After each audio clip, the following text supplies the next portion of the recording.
esté obrando en cada uno de nosotros. Señor, te pedimos que estés haciendo un milagro en nuestros corazones, en nuestras vidas, en nuestras mentes, Señor. Te lo pedimos, Señor, en el nombre poderoso de Jesús. Todos decimos amén. Gloria a Dios. Vamos a hablar acerca del tema de este mes, mostrando nuestra fe a través de nuestras obras, pero antes de hablar, o bueno, quiero hablar un poquito acerca eh, de un obstáculo de poder mostrar esa fe. Y solamente como introducción, eh, dice, hay una forma en la que yo definí, eso es algo que yo me inventé de la manga, la fe, porque en la palabra de Dios creo que hay diferentes tipos de fe, eh, con diferentes propósitos me refiero, no que existan muchas fes, sino que hay diferentes propósitos en la fe. Eh, pero quiero hablar como introducción nada más de manera inicial, lo que decíamos el domingo, lo que decía el pastor José Luis el domingo en la mañana, que la fe, ¿qué quedamos que era? ¿Se acuerdan? Es una respuesta a una información recibida, ¿verdad? Es una reacción ante algo que nos dicen, algo que nos aseguran, nos lo dicen, ¿sabes qué? Si tú vas a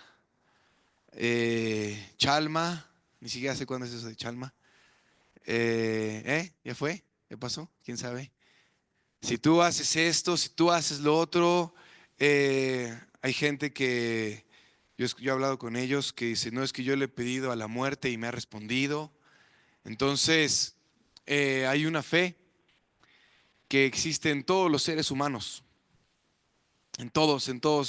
Y esa fe fue dada por Dios, es decir, Dios nos da la capacidad al ser humano de creer en lo que se nos menciona. Entonces, esta fe de la que estoy mencionando ahorita es una fe que es para salvación, ¿no? El propósito que Dios pusiera fe en el ser humano, el propósito de que Dios pusiera fe en el ser humano era que éste pudiera ser salvo, ¿ok? Que pudiera poner su fe en Jesucristo. Evidentemente, cuando vivimos en este mundo caído en el que gobierna Satanás, lo que Satanás no quiere es que el ser humano ponga su fe en Jesucristo, sino que ponga su fe en muchas cosas más. Y sabemos que Satanás sí tiene un cierto poder, ¿cuántos lo saben? O sea, no es que no tenga poder, tiene cierto poder. Obviamente no se compara con el poder de Dios. Tiene cierto dominio, tiene cierta autoridad, tiene cierta potestad en este mundo. Entonces eso hace que mucha gente viva engañada, ¿verdad? Eso hace que mucha gente crea en la brujería, que crea en la santería, que crea en los santos, que crea en todas estas manifestaciones que ellos les dicen tal vez divinas o espirituales, pero al final el origen de esa manifestación es Satanás, ¿verdad? Eh, pero fíjense lo que dice en Romanos 10, y eso es algo que les repito, no es parte del mensaje, pero hermanos, yo deseo que lo creamos. Deseo realmente que lo creamos y vamos a Romanos 10, capítulo 6. La fe que les digo es una fe para salvación, una fe para justicia, es lo mismo. ¿Están ahí? Dice, para la justicia, que es por la fe, dice así, no digas en tu corazón, ¿quién subirá al cielo? Esto es para traer abajo a Cristo. O ¿quién descenderá al abismo? Esto es para hacer subir a Cristo de entre los muertos. Mas, ¿qué dice? Cerca de ti está la palabra, en tu boca y en tu corazón. Esta es la palabra de fe que predicamos. Fíjense lo que está diciendo. Esta es la palabra de qué? De fe que predicamos. Que si confesares con tu boca que Jesús es el Señor y creyeres en tu corazón que Dios le levantó de los muertos, serás salvo. Porque con el corazón se cree para justicia, pero con la boca se confiesa para salvación. Pues la Escritura dice, todo aquel que en él creyere no será avergonzado. Porque ahí no hay diferencia entre judío y griego, pues es el mismo que es Señor de todos. Perdón, pues el mismo que es Señor de todos, es rico para con todos los que le invocan. Porque todo aquel que invocare el nombre del Señor será salvo. ¿Cómo pues invocarán a aquel en el cual no han creído? ¿Y cómo creerán en aquel de quien no han oído? ¿Y cómo oirán sin haber quien les predique? ¿Y cómo predicarán si no fueren enviados? Como está escrito, cuán hermosos son los pies de los que anuncian la paz, de los que anuncian buenas nuevas. Mas no todos obedecieron al evangelio, pues Isaías dice, Señor, ¿quién ha creído nuestro anuncio? Así que la fe es por el oír, y el oír por la palabra de Dios. Aquí hay algo que Dios nos manda a hacer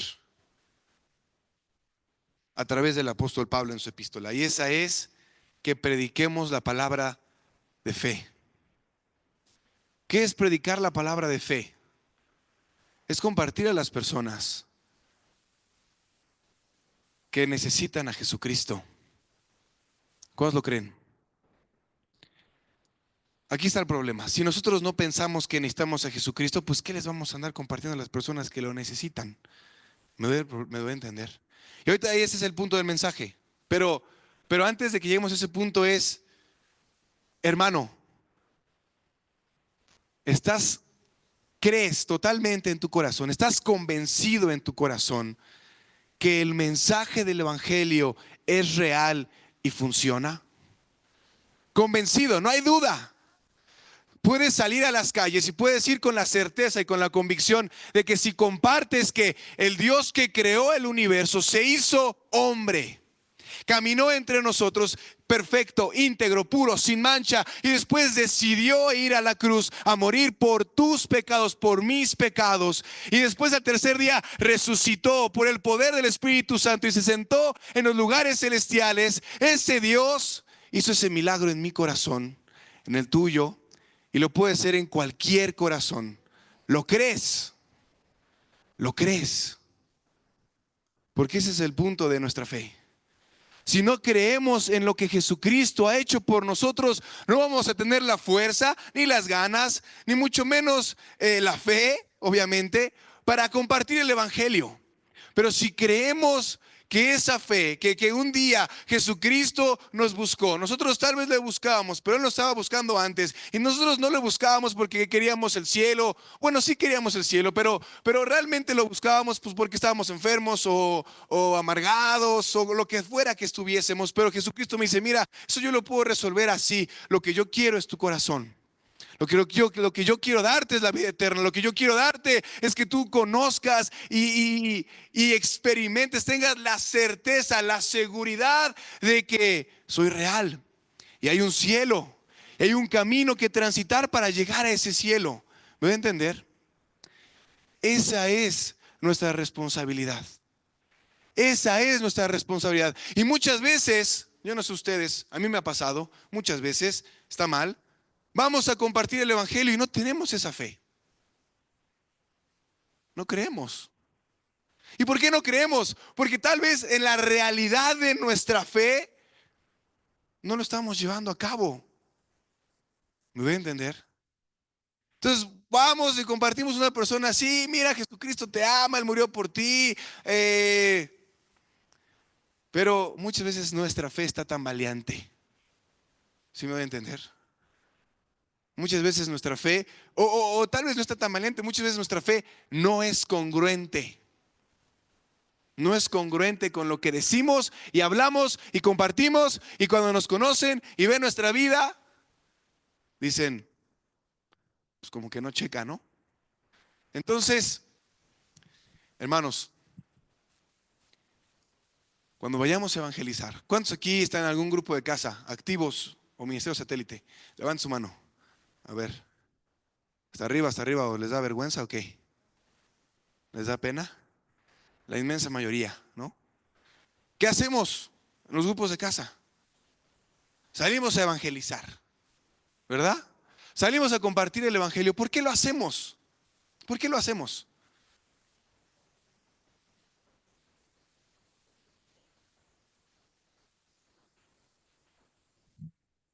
Porque creemos que hay alguien allá afuera. Porque estamos convencidos de que hay alguien allá afuera que puede ser salvo. ¿O no? Por eso lo hacemos. ¿Cuántos han hecho cartulinas aquí alguna vez en su vida? ¿Por qué las haces? Ay, ni las ven y las arrancan y aquí no pasa nadie. ¿De dónde sale eso? No, no, no, lo que acabo de decir no sale de la fe. De la incredulidad, ¿no? Vamos a hacer un evangelismo aquí. Uy, por aquí ni se escucha nada y ni hay gente y ni hay personas. ¿Dónde sale eso? Tal vez no lo decimos, que no queremos vernos incrédulos, pero tal vez lo pensamos, ¿verdad? Pero si tú y yo estamos convencidos de que el mensaje funciona, de que ya fuera, no te digo que todos, hermano, porque hay gente que lo hemos escuchado y se nos ha sido enseñado y es verdad, no todos responden al Evangelio. Hay una parte en la que por más que tú les hables, y es más, por más que ellos vean la realidad de nuestro Dios, aún así no creen. Bueno, ya su boleto, pero no todos, ¿o sí? Los menos son así, ¿verdad? Más bien como que nos falta fe a la hora de ir a evangelizar, a la hora de ir por el perdido, ¿verdad? Y quiero que vayamos a Hebreos capítulo 3.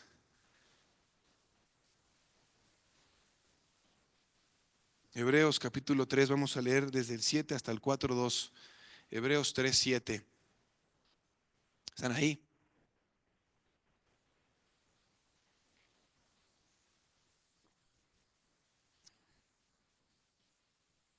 Dice, por lo cual, como dice el Espíritu Santo, si oyeres hoy su voz, no endurezcáis vuestros corazones como en la provocación, en el día de la tentación en el desierto, donde me tentaron vuestros padres, me probaron y vieron mis obras 40 años, a causa de lo cual me disgusté contra esa generación y dije, siempre andan vagando en su corazón y no han conocido mis caminos. Por tanto juré en mi ira, no entrarán en mi reposo. Mirad, hermanos, que no haya en ninguno de vosotros corazón malo de incredulidad para apartarse del Dios vivo. Antes exhortaos los unos a los otros cada día, entre tanto que se dice hoy, para que ninguno de vosotros se endurezca por el engaño del pecado, porque somos hechos participantes de Cristo, con tal que retengamos firme hasta el fin nuestra confianza del principio. Entre tanto que se dice, si oyeres hoy su voz, no endurezcáis nuestros corazones como en la provocación. ¿Quiénes fueron los que, habiendo oído, le provocaron? ¿No fueron todos los que salieron de Egipto por mano de Moisés? ¿Y con quiénes estuvo él disgustado 40 años? ¿No fue con los que pecaron, cuyos cuerpos cayeron en el desierto? ¿Y a quienes juró que no entrarían en su reposo, sino aquellos que desobedecieron? Y vemos que no pudieron entrar a causa de incredulidad. Temamos, pues, no sea que permaneciendo aún la promesa de entrar en su reposo, alguno de vosotros parezca no haberlo alcanzado. Porque también a nosotros se nos ha anunciado la buena nueva como a ellos, pero no les aprovechó el oír la palabra por no ir acompañada de fe en los que la oyeron. ¿Vemos esto? ¿Qué estaba sucediendo? Conocemos la historia, ¿verdad? Salen de Egipto. Moisés los saca. Pum, vámonos a la tierra prometida. Antes de que salieran de Egipto, sabemos 10 plagas, toda esta situación espectacular, el Mar Rojo. No hay algo, yo creo que no hay algo más feo o que más le disguste a Dios que la incredulidad. ¿Ok? Sobre todo, Cuando Él ha demostrado quién es y lo que ha hecho. ¿Me voy a entender? ¿Por qué se enojó tanto con ellos? ¿Por qué se enojó tanto con el pueblo de Israel? ¿Por qué fue tan severo? ¿Por qué fue tan estricto? Hermano, hablamos de que este pueblo vio todos los milagros de Dios, ¿verdad? Eh, las plagas, el mar rojo, el maná, la nube que cubría, las codornices, el agua, todo. Y cuando llegan en el momento de enfrentar una prueba, porque era una prueba, porque tenían que ir y pelear y luchar, porque no iban a decir, iban a tocar y, bueno, pues ya sálganse, ríndanse y ya llegamos porque Dios nos va a dar esta tierra, por favor. Iban a tener que luchar, iban a tener que pelear, ¿verdad? Podían morir, ¿sí o no? Pero en ese momento crucial, van, exploran la tierra, regresan y ¿qué dicen? No se puede, no se puede. Hay unos canijos de 3 metros. ¿Cómo le vamos a hacer algo a uno de 3 metros? Sus ciudades amuralladas, fortalecidas, no se puede. ¿Para qué? Porque fíjense, el problema de la incredulidad es que después saca lo que hay realmente en nuestro corazón. Y lo que había en el corazón del pueblo de Israel era inconformidad hacia Dios. Era inconformidad hacia su condición. Y muchas veces eso nos pasa, hermanos. Cuando atravesamos una prueba, ahorita vamos a hablar acerca de eso, lo que sale ahí es nuestro corazón. Nuestra inconformidad ante la circunstancia y la situación en la que estamos viviendo. Y entonces, ¿qué dicen esas personas? ¿Para qué Dios nos sacó de Egipto? Vamos ahora a morir delante de esas personas, van a violar a nuestras mujeres y nuestros hijos van a ser sus esclavos. ¿No voy a entender? Se van. Bueno, no se van. Dios se enoja y les dice, mira, por haberme dicho eso, Dios los iba a destruir, pero después Moisés intercedió y dijo, no, no los destruyas, ¿verdad? Tus hijos, les dijo el pueblo de Israel, por haberme dicho esto, ninguno de ustedes va a entrar a la tierra prometida. Pero tus hijos, los que dijiste que iban a ser esclavos, esos sí van a entrar. ¿A qué voy, hermanos, con esto? Nuestra fe debe ser, nuestra vida cristiana debe ser una vida de fe. ¿Y qué es esto de que debe ser una vida de fe? Que debemos aprender a vivir en la realidad en la que Dios vive. ¿Ok? Debemos aprender, lo repito, debemos aprender a vivir en la realidad en la que Dios vive y opera y funciona. ¿Ok?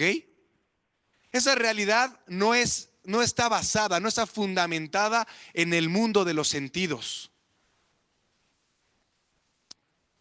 No está fundamentada en que tú veas o sientas o escuches o veas, sino está fundamentada en lo que Dios ha prometido y en su palabra. Esa realidad. ¿Me voy a entender? Entonces, la vida cristiana y la vida de fe de una persona cristiana que es una vida de fe, debe aprender a vivir en esa realidad. Ahora, tenemos un buen de broncas muchas veces con eso, porque somos muchas veces muy incrédulos, ¿verdad? Somos muy incrédulos. Dios se encarga. El trabajo de Dios ha sido ese, manifestarse a la humanidad para que la humanidad crea en Él y confíe en Él y le busque, ¿verdad? Desde el inicio. Ese fue su propósito, esa fue su intención hacia el hombre, revelarse al hombre para que el hombre viera quién es Dios, quién es el creador, quién es este ser supremo, poderoso, y le honrara, y le buscara, y le adorara. El cristiano ¿Ha fundamentado su fe en qué? Sí, en Dios, pero ¿en qué? ¿En qué acontecimiento? En la venida de Jesucristo, en su muerte y en qué más? Y en su resurrección, ¿verdad? En eso está fundamentada nuestra fe. Esa es nuestra realidad. Vivíamos como pecadores, siguiendo la corriente de este mundo, siendo enemigos de Dios. Hemos puesto nuestra fe en Jesucristo, en su muerte, en su resurrección. Nos hemos arrepentido de esa vida y entonces ahora estamos viviendo en esta nueva realidad. ¿Ok? Pero en esta nueva realidad debe haber una transformación que debemos experimentar y esa es la transformación de nuestro corazón incrédulo. Porque tú y yo podemos obedecer. Es más, fíjense, hay católicos, bueno, los católicos ya son medio chafas, ¿no? Pero deberá haber algún que otro católico que es muy obediente, ¿sí o no? Pero pongamos ahora, por ejemplo, a los mendigos, ¿estos cómo se llaman? No, no, no, los del oriente, los que adoran a Alá, ¿cómo se llaman esos? Esos musulmanes, canijos musulmanes, son reobedientes, son reobedientes. Da la hora, ¡tup! Dejan todo, se ponen a orar, pum, pum, pum, bla, bla, bla, ¿verdad? Da la hora otra vez, ponen a orar, dejan todo. Igual que, es más, si hacemos la comparativa cristiano-musulmán, híjole, son más obedientes, pero por eso la obediencia sí es un buen parámetro para medir nuestra fe, pero antes debemos experimentar una transformación de qué? De nuestro corazón incrédulo, para vivir en esa realidad. Hermano, la evidencia más palpable que tiene un cristiano de que el cielo es real, de que Dios nos ama, de que el reino de los cielos viene pronto, de todas las promesas, de todo lo que Dios ha prometido, la evidencia más palpable y real es el Espíritu Santo morando en nosotros. Es decir, la naturaleza de Dios formándose en mi cuerpo. Esa en ninguna otra religión te lo enseña, por muy obediente que seas. Eso viene, le decía el apóstol Pablo a los Gálatas, porque ya los Gálatas de repente otra vez se volvieron muy obedientes, pero les dijo, ¿recibieron el Espíritu Santo por obedecer la ley o por fe, por creer? ¿Me voy a entender? Entonces, el Espíritu Santo es la evidencia, así como las evidencias que vieron el pueblo de Israel, la nube en el desierto, la columna de fuego, el maná, todas esas evidencias que vieron, Dios es real, Dios está con nosotros, Él nos va a llevar a la tierra prometida. Todas esas evidencias, nuestra evidencia como cristianos, como hijos de Dios, ¿qué es? Que el Espíritu Santo mora en nosotros y que la naturaleza de Dios está, ¿qué? Formando en nosotros. Para eso necesitamos ser transformados en nuestro corazón de incredulidad. Me dio mucho gusto escuchar estas dos victorias. Creo que van en el mismo sentir, en la misma sintonía. La hermana Yulisa, ¿verdad? ¿Qué decía Giovanni? Yo no voy a tomar mis medicamentos. Dios ya me sanó. Y ella puede decir, no le puedo atribuir eso a los medicamentos porque ni se los tomaba, ¿verdad? Después, ¿qué decía nuestra hermana Fanny? Hermanos, a él los dijo de las pastillas y de los tés y yo me empecé a sentir mal. ¿Y qué dijo? Me voy a poner a orar. Dios me puede sanar. Pero por si las dudas, es una pastillita. ¿Me da a entender? Hay muchas cosas en nuestras vidas que tienen que ser cambiadas en nuestro corazón, que podemos obedecer, podemos hacer el acto externo. Podemos parecer que somos grandes hombres de Dios. ¿Por qué? Porque oramos, porque leemos, entregamos las lecturas, hacemos esto, vamos a todos los evangelismos. Pero repito, ¿de qué sirve que vayamos al evangelismo si no estamos convencidos de que Dios puede salvar a alguien en ese momento? No sirve de mucho. Bueno, sirve para que digamos delante de la iglesia, delante de los hombres, hermanos, aquí está mi vida, fuimos al evangelismo, hicimos esto, hicimos aquello. Y podemos engañar a las personas. Y aquí quiero empezar a cerrar ya. Pero a Dios nunca lo vamos a poder engañar. Y Dios se encarga, es tanto su amor, es tanto su cuidado para nosotros, que Él no quiere que nos engañemos, no quiere que dice que nuestro corazón malo de incredulidad nos haga apartarnos de ¿quién? Del Dios vivo. Y como no quiere eso, Él nos prueba. Él prueba nuestra fe. Él prueba lo que decimos que somos, y Él prueba lo que decimos que hacemos, y Él prueba lo que decimos que creemos. Él prueba lo que somos, nuestra fe. Y no lo quiere, y no lo hace. Le repito lo que decía Santiago: hermanos, siéntanse muy gozosos cuando se hallen ¿en qué? En diversas pruebas, sabiendo que la prueba de vuestra fe produce paciencia. Mas tenga la paciencia su obra completa cuando seamos perfeccionados, sin que nos falte cosa alguna. Ahí vamos a ver lo que dice Primera de Pedro 3:9. Perdón, Primera de Pedro 1:3.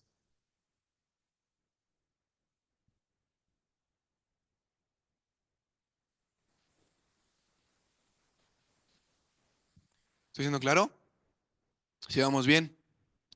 Dice: bendito el Dios y Padre de nuestro Señor Jesucristo. Fíjense, no quiero que lo leamos así nada más como robots. Quiero que entendamos lo que estamos diciendo. Bendito el Dios y Padre de nuestro Señor Jesucristo, que según su grande misericordia nos hizo renacer para una esperanza viva por la resurrección de Jesucristo de los muertos. ¿Qué es lo que nos da esperanza? ¿Qué es lo que nos da esa esperanza viva a nosotros? La resurrección de Jesucristo de los muertos. Y todo esto lo hizo para que tuviéramos una herencia incorruptible, incontaminada e inmarcesible, reservada en los cielos para vosotros. Qué padre, ¿no? O sea, Dios nos hizo renacer a una esperanza viva, a decir: un día voy a abrir los ojos. Tal vez estaba en la moto, de repente me atropellaron, pero cuando abrí los ojos ya estaba con el Señor, ¿verdad? Dice aquí, reservada para los cielos en nosotros, pero dice: y sois guardados por el poder de Dios mediante la fe, para alcanzar la salvación que está preparada para ser manifestada en el tiempo postrero, en lo cual vosotros os alegráis. ¿Cuándo se alegran por esa salvación que está reservada? Dice: aunque ahora, por un poco de tiempo, si es necesario, tengáis que ser afligidos en diversas pruebas, para que sometida a prueba vuestra fe, mucho más preciosa que el oro. ¿Qué es más preciosa que el oro? Nuestra fe, imagínate. El cual, aunque perecedero, se prueba con fuego. ¿Qué es lo que sea? Dice: sea hallada en alabanza, gloria y honra cuando sea manifestado Jesucristo. ¿Qué es lo que va a ser hallado en alabanza, gloria y honra? Nuestra fe. Nuestra fe.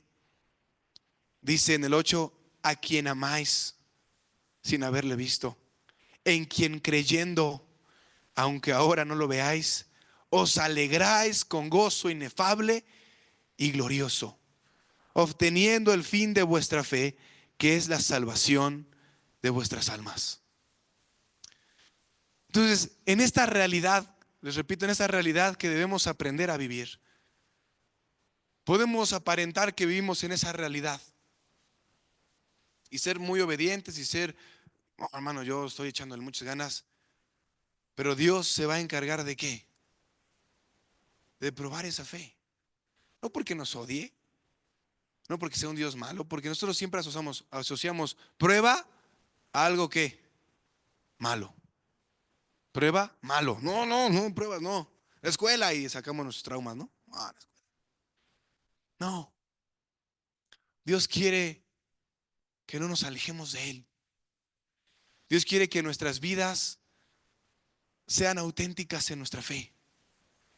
Y al final de todo esto, fíjense, dice, esa prueba de nuestra fe va a resultar en que nosotros le vamos a dar a Dios toda la alabanza, toda la gloria y toda la honra que Él merece. Que Él merece. Ahora, hay en la Biblia hay muchísimos ejemplos de gente que su fe fue probada. El pastor hablaba apenas en la alabanza, acerca de uno. ¿De quién? Abraham. Abraham. A ver, Abraham, vas a vivir en esta realidad. ¿Cuál es la realidad en la que vas a vivir? Tienes 100 años,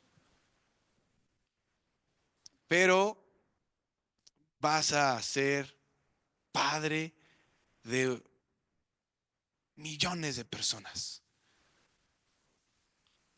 A los 100 años y sin hijo. Bueno, por ahí tenía un hijo, pero ese no era el bueno, ¿no? Entonces dice, ¿cuál es la realidad en la que vas a vivir, Abraham? Dice, pues te creo. Dice que le creyó y que le fue contado, ¿por qué? Por justicia, por rectitud delante de Dios. Y entonces le creyó y ya estaba el Isaac ahí. Ya nació el Isaac. Ahí anda, bien contento con el Isaac. Y un día le dice, Abraham, ¿qué pasó, Señor? A la orden. Tu hijo, Isaac, tu único, a quien amas, sacrifícalo. Hermano, yo quiero, ahorita está molestando a Benny, ya me siento como, ya veo cómo se puede sentir él, ¿no? Yo todavía ni siquiera nace el mío y ya digo, híjole, ¿verdad? Sacrifícalo, sacrifícalo. ¿Qué dice Hebreos de ese mismo pasaje? ¿Cómo lo ve Hebreos? Sí, sí, sí, pero ¿qué dice de él? ¿Se acuerdan? ¿Qué dice? Dice, ¿sabes qué? Lo puedo llevar y lo puedo sacrificar. ¿Por qué? Porque en la realidad en la que Dios me ha enseñado a vivir, Él es poderoso para poder traerlo de nuevo a la vida. Wow, wow, qué fe. Tú y yo nos tomamos una pastilla cuando nos duele la cabeza en vez de orar. Estamos lejos. Tú y yo llueve y ya no queremos ir al servicio, ¿verdad? Y al final eso es lo que quiero que terminemos y meditemos en nuestras vidas, hermanos. Muchas veces no vivimos en la realidad que Dios quiere que vivamos. Y avergonzamos quién es Dios. ¿Y cuál es lo peor? Que muchas veces nos frustramos y tenemos ya actitudes hacia Dios. Recuerdo esa historia que nos contó el pastor de esta persona, ¿no? Que vendía droga. ¿Se acuerdan? No tenía dinero ya. ¿Pones a trabajar? No, pues ¿cómo crees? Y todavía tengo ahí un poquito. Señor, no me falles. El último y ya. No me falles. Dios nunca se va a comprometer con lo que Él no ha dicho. Jamás. Jamás. Jamás, nunca, nunca. Él nunca va a respaldar algo que no le honre. Jamás. Él nunca va a respaldar algo que no le glorifique, algo que no le traiga gloria, algo que no le traiga alabanza. Nunca lo va a hacer. Entonces, cuando nosotros hacemos algo que no le trae gloria, ni honra, ni alabanza, aunque nuestras motivaciones sean muy correctas o muy íntegras o muy lo que sea, Dios no nos va a respaldar. Y entonces, el problema es que, ¿qué pasaba con esa persona? Cuando llegaron los hermanos de la iglesia, oye hermano, ¿qué pasó? No te hemos visto en la iglesia. Ni me hables de la iglesia, ni me hables de Dios. Dios me falló. No. Hermano, hay ocasiones en nuestras vidas donde vamos a atravesar pruebas, situaciones complicadas, difíciles, tal vez con tus hijos, tal vez con tu esposo, con tu esposa, tal vez en el ministerio, yo no sé, diferentes situaciones que van a poner a prueba nuestra fe. Decir, Señor, creo en ti, creo en tu promesa, creo en lo que tú has dicho. Voy a pelear, voy a perseverar por ello, o simplemente me voy a rendir y voy a decir, Señor, yo soy aquí la víctima, me fallaste. No. No, esa es la postura más fácil que tomar, que podemos tomar. Es la postura que tomaron los hijos de Israel cuando enfrentaron y vieron a los gigantes y vieron todo lo que tenían que hacer. Hermano, tenían que esforzarse. Tenían que tener la espada y practicar y pelear y luchar. No iban a decirles a los gigantes, ríndete por favor, una, dos, tres. No. Tenían que tomarlo a la fuerza, tenían que pelear, pero tenían al Dios de los cielos, al Dios del universo que estaba respaldando eso, porque Él lo había dicho. Pero no creyeron, no creyeron, hermano. Ese es el problema muchas veces con nosotros. Hermano, cuando Dios les dijo a sus discípulos, esperen en Jerusalén, van a recibir el poder y después van a ir por todo el mundo a predicar a todos lados y la gente se va a salvar y con señales y prodigios y milagros y voy a estar con ustedes todos los días. ¿Lo creyeron o no? Lo creyeron. Y hoy nosotros, 2000 años después, a veces no lo creemos. Porque si lo creyéramos, entonces oraríamos más, nos consagraríamos más, compartiríamos más. Pero hay un corazón malo de incredulidad que Dios tiene que transformar, que Dios tiene que cambiar para seguir confiando en Él. A veces, ya con esto termino, vamos a ponernos de pie. A veces la gente nos dice, confía en Dios. Hermano, confiar en Dios es el resultado de un proceso, de una transformación y una fe en lo que Dios ha hecho en nuestras vidas. Es decir, un ejemplo ahorita muy a la mano. Fanny, ¿no? Que dice, ya no voy a tomar medicamentos, voy a orar. Y experiencia, ¿verdad? Cuando se vuelve a enfermar, ¿qué va a pasar? ¿Se puede volver a enfermar? No, yo soy un hijo de Dios, ningún germen me va a tocar. Yo les hago y se van para allá. Pues de repente alguien ahí te tose en la cara, tienes COVID, pues ya ni modo, te enfermaste. A lo que quiero llegar es que esa experiencia que tuvo ella le da un parámetro, le da una experiencia, le da un argumento, mejor dicho, le da un argumento para decir, puedo confiar en Dios, en que Él me puede sanar. Y yo estoy seguro aquí, estoy seguro, estoy convencido de que tú y yo tenemos muchos argumentos, muchas evidencias que Dios nos ha mostrado de manera personal y tal vez de manera en conjunta en la congregación, de que podemos confiar en Dios, de que podemos vivir en su realidad. Entonces, ¿qué es lo que hay que cambiar nada más? Nuestro corazón, que está lleno de incredulidad, que está lleno de argumentos y de razonamientos que no expresan mucha fe, que digamos. Hermano, te quiero hacer una pregunta bien seria y quiero que lo medites y lo pienses. ¿Crees que puedes ser pescador de hombres? No me respondas ahorita, o de mujeres, ¿no? Si eres mujer, lo que sea. ¿Crees que Dios te puede hacer un pescador de hombres o de mujeres? ¿Crees que lo puede hacer? A veces ni siquiera eso creemos. A veces decimos, no, es que yo no, me da pena. No, yo no puedo. No creemos, hermano, no lo vas a hacer tú. No lo voy a hacer yo. Pero Dios decidió utilizar a alguien. Y pues ni modo, somos nosotros.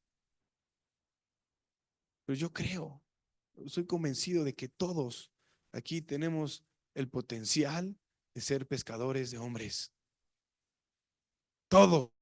No hay nadie, no hay ninguno que diga, no, yo no, porque yo estoy. Todos. No importa tu edad, no importa tu condición, no importa nada. Porque no lo vas a hacer tú, lo va a hacer Dios. Pero créele. Y si no le crees, dile, Señor, la verdad no te creo. Es la verdad. Me cuesta trabajo creerte. Y perdóname porque tú has sido bien bueno y yo sé quién eres y sé lo que has hecho en mi vida y en mi familia, pero no te creo. No me quiero apartar de ti. Ayúdame. Mientras entonamos una alabanza rápidamente, ahí en donde estás, no vamos a hacer ahorita un llamamiento de la tarde, pero ahí en donde estás, haz tratos con Dios. Haz tratos con Dios. Analiza tu corazón. Analízalo. Escudriñate. En la tarde estaba orando y estaba llegando a esa conclusión de que digo, Señor, muchas veces no vivo en la realidad en la que tú me has enseñado a vivir, me has mostrado que puedo vivir. Muchas veces el mundo de los sentidos me envuelve y me gana. Y sí, tal vez hay un alma por ahí que quiere salvar, pero es más mi cansancio, es más mi egoísmo que me gana y que digo, bueno, ya otro día, cámbiame. Ahí en donde estás, hermano, vamos a hacer tratos con Dios. Si oyes su voz, dos veces se los dice, dos veces, si oyes hoy su voz, no endurezcas tu corazón. Dios ha puesto en mí hablar acerca de la dureza de corazón. Hay un buen de pasajes en la Biblia donde dice, Dios dice, por vuestro duro corazón, por la dureza de su corazón. Dios no puede obrar en un corazón duro. ¿Quién lo endurece? Nosotros. Señor, aquí está mi vida. Vamos a entonar una alabanza, vamos a alabar a Dios. Haz con Él, habla con Dios, no salgas de la misma manera.